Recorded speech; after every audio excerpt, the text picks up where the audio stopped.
Environment ये term हम अपने डेली लाइफ में ना जाने कितनी बार सुनते हैं। हो सकता है हम इसका एग्जैक्ट डिफिनेशन ना बता पाएं, बट मोटा मोटा सा हमें इतना तो पता ही है कि इन्वायरमेंट मीन सराउंडिंग, यानी जो भी हमारे आसपास की चीजें हैं वही हमारा इन्वायरमेंट है। तो आइए इन्वायरमेंट टर्म को थोड़ा डिटेल में समझते हैं।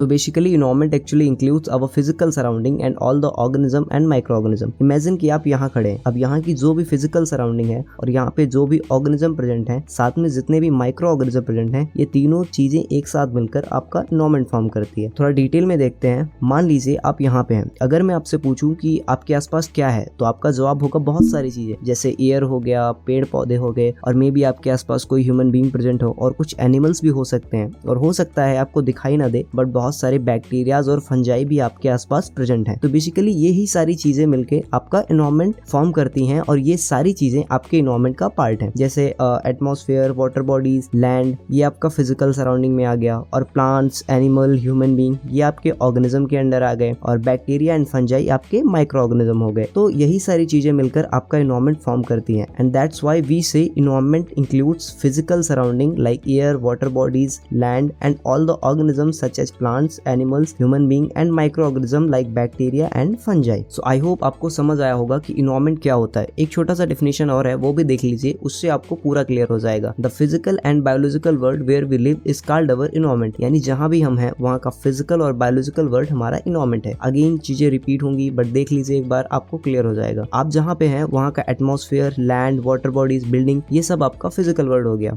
और human being, plants, animal, micro organism ये आपका बायोलॉजिकल वर्ल्ड हो गया। तो फिजिकल और बायोलॉजिकल वर्ल्ड मिलके हमारा इन्वायरमेंट फॉर्म करते हैं, और यही हमने पहले भी समझा था कि हमारी फिजिकल सराउंडिंग और जितने भी ऑर्गेनिज्म है हमारे सराउंडिंग में, वो सब हमारे इन्वायरमेंट का पार्ट है। और आपको बता दें, ये सारे कंस्टिट्यूएंट इन्वायरमेंट के एक दूसरे पे डिपेंड करते हैं और एक दूसरे के साथ इंटरेक्ट भी करते हैं, ताकि इन्वायरमेंट में चीजें बैलेंस रहें, और ये सारा इंटरेक्शन एक नेचुरल वे में होता है। थोड़ा सा समझते हैं कि कैसे ये कंस्टिट्यूएंट एक दूसरे पे डिपेंड करते हैं और कैसे इनका इंटरेक्शन होता है। तो मान लीजिए यहाँ एक प्लांट है और इसके चारों तरफ है एयर यानी एटमॉस्फेयर, और यहाँ पे मान लीजिए आप भी हैं। तो अगर इस प्लांट को कंटिन्यूअसली सर्वाइव करना है तो इसे फोटोसिंथेसिस करना पड़ेगा, और फोटोसिंथेसिस के लिए इसे कार्बन डाइऑक्साइड गैस चाहिए, जो कि इसे मिलेगा एटमॉस्फेयर से। तो यहाँ प्लांट और एटमॉस्फेयर के बीच इंटरेक्शन हुआ। आगे देखते हैं। तो अगर आपको कंटिन्यूअसली सर्वाइव करना है तो ब्रीदिंग बहुत ज्यादा इंपॉर्टेंट है, और ब्रीदिंग के लिए आपको चाहिए ऑक्सीजन, जो कि ऑफ कोर्स आप एटमॉस्फेयर से लेंगे। तो यहाँ पर ह्यूमन बीइंग और इन्वायरमेंट के बीच इंटरेक्शन हुआ। तो आई होप आपको क्लियर हो रहा होगा। आगे देखें तो एटमॉस्फेयर से कार्बन डाइऑक्साइड प्लांट ले लेता है, जिससे एटमॉस्फेयर में कार्बन डाइऑक्साइड का अमाउंट कम हो जाता है, and at the end of photosynthesis plant atmosphere में ऑक्सीजन रिलीज करेगा, जिससे एटमॉस्फेयर में ऑक्सीजन का अमाउंट ज्यादा हो जाएगा। तो अब ह्यूमन बीइंग एटमॉस्फेयर से ऑक्सीजन ब्रीद इन कर जाएंगे, जिससे ऑक्सीजन का अमाउंट घटकर इक्वल हो जाएगा, और फिर कार्बन डाइऑक्साइड ब्रीद आउट करेंगे एटमॉस्फेयर में, जिससे एटमॉस्फेयर में जो कार्बन डाइऑक्साइड का अमाउंट कम था वो बढ़ के पहले की तरह बराबर हो जाएगा। सो ये सारा जो इंटरेक्शन होता है, इनमें चीजें एट द एंड बैलेंस्ड होती हैं। आगे बात करें तो इस नेचुरल इन्वायरमेंट को ह्यूमन बीइंग डिस्टर्ब करते हैं अपनी नीड फुलफिल करने के लिए, जैसे कि वो प्लांट्स को डिस्ट्रॉय कर देते हैं अपनी इंडस्ट्रीज बनाने के लिए, अपने कंफर्ट के लिए अनकंट्रोल्ड पोल्यूशन करते हैं, और समहाउ हमारे हेल्दी एंड बैलेंस्ड इन्वायरमेंट को डैमेज करते हैं। So it was all guys. I hope आपको सारी चीजें अच्छे से समझ आई होंगी, और अगर आपको और भी टॉपिक्स अच्छे से समझने हैं तो हमारा चैनल जरूर चेकआउट करें। हम मिलेंगे आपसे नेक्स्ट वीडियो में। Till then be happy, be healthy,